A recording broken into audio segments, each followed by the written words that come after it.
क्या आपका सारा पैसा रातों रात बदल जाएगा? देखिए, हाल ही में एक खबर चारों ओर फैल गई है कि आरबीआई पेपर के नोट्स को बंद करके प्लास्टिक्स के नोट्स लाने वाला है। तो अचानक से ये खबर क्यों फैल रही है और इसके पीछे क्या कोई सीक्रेट या फिर कोई हिडन रीजन है? आइए इस वीडियो में जानते हैं। तो नमस्ते, मैं ऐश्वर्या।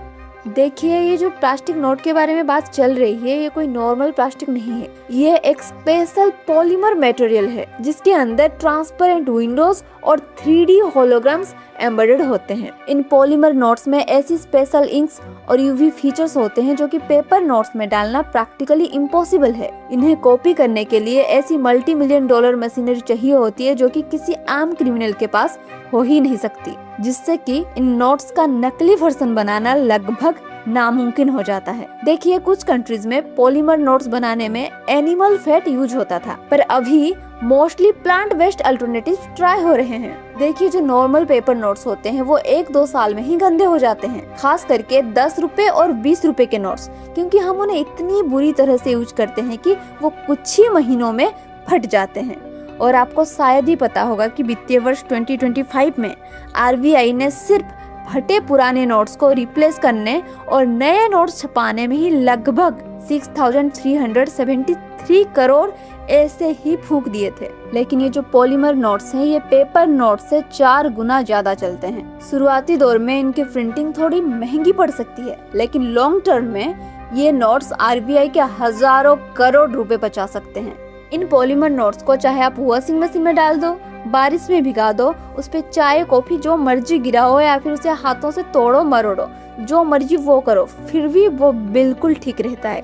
साथ ही साथ ये पॉलीमर नोट्स 100% रिसाइकलेबल होते हैं। जब ये नोट्स पुराने होकर सिस्टम से बाहर होते हैं तो इन्हें पिघलाकर प्लास्टिक के छोटे दाने बनाए जा सकते हैं और इन दानों से बाद में फ्लावर पॉट्स, कंपोस्ट बिन और बिल्डिंग मटेरियल्स बनाए जा सकते हैं। लेकिन सवाल ये है कि जब आज हर नुक्कड़ पर यूपीआई और क्यूआर कोड का राज चल रहा है, तो अचानक से आरबीआई को नए प्लास्टिक नोट्स यानी कि पॉलीमर नोट्स लाने की जरूरत क्यों पड़ गई? क्या सिर्फ कचरा कम करने, पैसे बचाने और ज्यादा टाइम तक यूज कर पाने के लिए ये सब किया जा रहा है, या फिर इसके पीछे कुछ और ही हिडन और सीक्रेट रीजन है? तो देखिए, ये कोई सडन प्रोजेक्ट नहीं है। इससे पहले 2012-13 में आरबीआई ने 10 रुपए के 1 बिलियन पॉलीमर नोट्स का ट्रायल 5 सिटीज में किया था, लेकिन इंडिया की गर्मी और पसीने ने इन्हें आपस में फेविकोल की तरह चिपका दिया और एटीएम्स भी कंफ्यूज हो गए, जिस वजह से कि उस टाइम पे ये प्रोजेक्ट बुरी तरह से फेल हो गया था।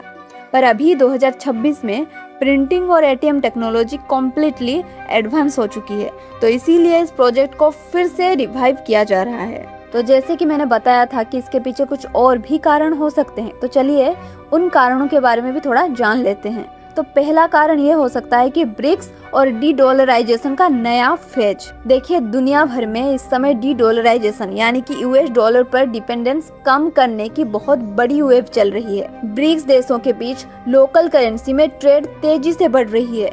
तो ऐसे में जब इंटरनेशनल मार्केट में इंडियन रूपी की सर्कुलेशन और इज्जत बढ़ेगी, तो उसकी फिजिकल सिक्योरिटी भी तो इंटरनेशनल स्टैंडर्ड की होनी चाहिए ना। अगर कल को ग्लोबल ट्रेड में कैश डील होती है तो कोई भी देश गंदे, फटे और डाउटफुल पेपर नोट्स एक्सेप्ट नहीं करेगा। पॉलीमर नोट्स देश की करेंसी को एक ग्लोबल, मॉडर्न और हाइपर सिक्योर इमेज देता है। दूसरा कारण है एआई काउंटरफिटिंग थ्रेट। देखिए, दुनिया में पिछले 1-2 साल में जेनरेटिव एआई और हाईटेक डिजिटल डिजाइन इतना एडवांस्ड हो चुका है कि दुश्मन देशों के साइबर सेल्स और टेरर नेटवर्क्स के लिए पेपर नोट्स के माइक्रो डिजाइन्स, वाटर मार्क्स और इंक सिग्नेचर को डुप्लीकेट करना पहले से ही बहुत आसान हो गया है। लेकिन पॉलीमर नोट्स सिर्फ एक प्रिंटिंग का खेल नहीं है। इन्हें किसी भी एडवांस प्रिंटर या एआई टूल से रिक्रिएट करना लगभग नामुमकिन है। इसीलिए ग्लोबली सभी बड़े बड़े देश अब केस को एआई प्रूफ बनाने में लगे पड़े हैं। तो ये भी एक रीजन हो सकता है। अब देखिए, जो तीसरा या सबसे बड़ा रीजन है वो है सुपर नोट या सुपर फेक इंडियन करेंसी। देखिए, जो नॉर्मल नकली नोट्स होते हैं इन्हें कोई भी आम चोर या फ्रॉडस्टर आराम से बना सकता है। उसे स्कैन करके या नॉर्मल प्रिंटर पर आराम से बना लेगा। इनका जो कागज होता है वो अलग होता है, इनका रंग फीका होता है और एक नॉर्मल दुकानदार भी इसे छू के पता लगा सकता है। लेकिन जो सुपर नोट या सुपर फेक नोट होते हैं इसे कोई भी आम चोर नहीं बना सकता। इन्हें बनाने के लिए पूरी एक सरकार या किसी देश की खुफिया एजेंसी का दिमाग और पैसा लगता है। और इन सुपर नोट्स की सबसे डरावनी बात यह है कि इनमें वही कॉटन फाइबर पेपर यूज होता है जो असली नोट में होता है और वही ऑप्टिकल वेरिएबल इंक यूज होती है जो असली करेंसी में होती है। जब ये नोट्स मार्केट में आते हैं तो दुकानदार तो छोड़ो, बड़े बड़े बैंक्स की नॉर्मल मशीन्स भी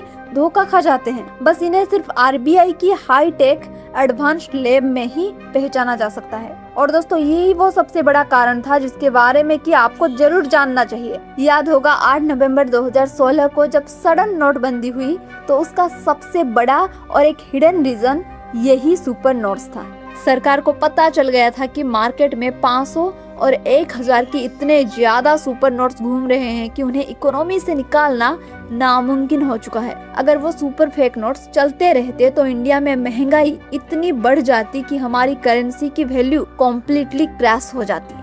अब देखिए, ये जो सुपर नोट्स हैं ये इंडिया के अंदर आते कैसे हैं? ये सीधे बॉर्डर से नहीं भेजे जाते। इसके लिए एक बहुत बड़ा जियोपॉलिटिकल नेटवर्क बनाया गया है। ये नोट्स 4 अलग अलग रूट से होके इंडिया के अंदर घुसते हैं। देखिए, जो पहला रूट है वो दुबई और श्रीलंका से होते हुए समंदर और फ्लाइट के जरिए तमिलनाडु और साउथ इंडिया के कुछ मेजर एयरपोर्ट्स पर पहुंचता है। जो दूसरा रूट है वो पाकिस्तान से सीधा पंजाब और जम्मू कश्मीर के बॉर्डर्स पर पहुंचता है। यहाँ पर ज्यादातर हाई टेक ड्रोन्स के जरिए फेक नोट्स को एयर ड्रॉप किया जाता है। और जो तीसरा रूट है वो नेपाल से होकर यूपी और बिहार तक पहुँचाना। और जो चौथा रूट है वो है बांग्लादेश से होकर वेस्ट बंगाल और असम के जरिए इंडिया के अंदर एंटर करना।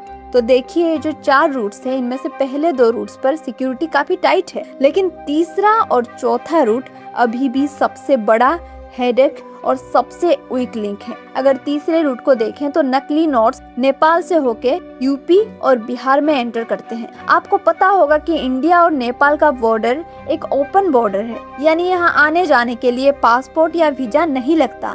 लोग पैदल या साइकिल पर आराम से क्रॉस करके इधर चले आते हैं और इन्हीं रास्तों का फायदा उठाकर छोटे छोटे पैकेट्स में लोकल स्मगलर्स, औरतें और यहाँ तक कि बच्चों के स्कूल बैग में भी डालकर फेक नोट्स को बॉर्डर पार करवा दिया जाता है। और ऐसे में इतने लोगों के बैग्स और पैकेट्स को कैसे चेक किया जा सकता है? तो ये तो गया तीसरा रूट। और जो चौथा रूट है वो है द ईस्टर्न गेटवे।